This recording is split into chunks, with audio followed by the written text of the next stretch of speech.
Merci. Gilles Savary. Merci Madame la Présidente. Bon, rapidement, pour me féliciter qu'en effet il y ait quelques avancées substantielles en matière d'union bancaire, et on savait que ce n'était pas facile.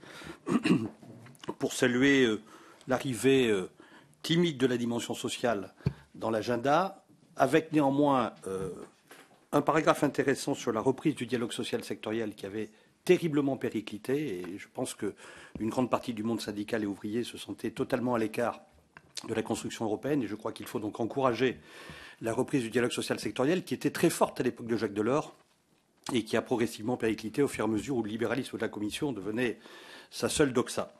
Moi, je me félicite énormément de l'annonce sur le salaire minimum. Elle n'est pas dans le compte-rendu du Conseil.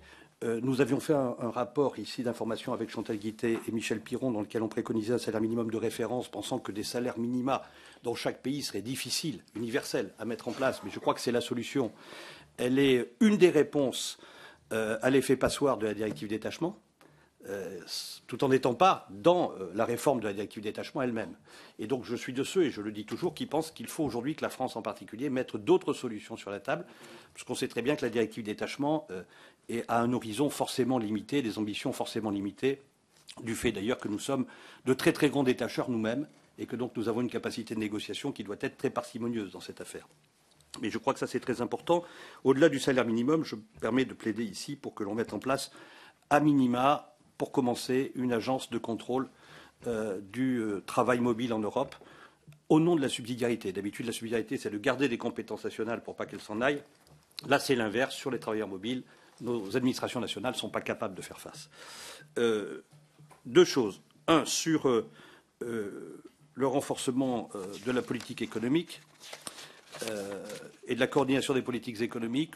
Bon, je regrette qu'il n'y ait pratiquement aucune nouvelle avancée, aucune perspective sur l'assouplissement de la politique monétaire. Je ne pense pas que ça ait été évoqué. Je ne vois pas un mot sur le sujet. Il y a eu ces derniers jours, vous l'avez vu, un certain nombre d'articles importants sur la politique monétaire de la Banque d'Angleterre, et qui montraient combien elle était accommodante et combien nous étions encore dans un carcan étroit. Je connais la position très fermée de l'Allemagne sur ce sujet. Néanmoins, elle s'est beaucoup ouverte sous la pression des événements au cours de ces dernières années. Je pense qu'on aurait intérêt à peut-être envisager d'assouplir la politique monétaire et de donner dans les statuts de la Banque centrale la possibilité de faire ce qu'elle essaie de faire en catimini de façon beaucoup trop tardive. Enfin, j'ai noté, et j'en termine, qu'il y a un compte-rendu sur les services. Je me permets d'alerter le ministre pour lui dire que les services, ça se manie comme de la nitroglycérine en période préélectorale.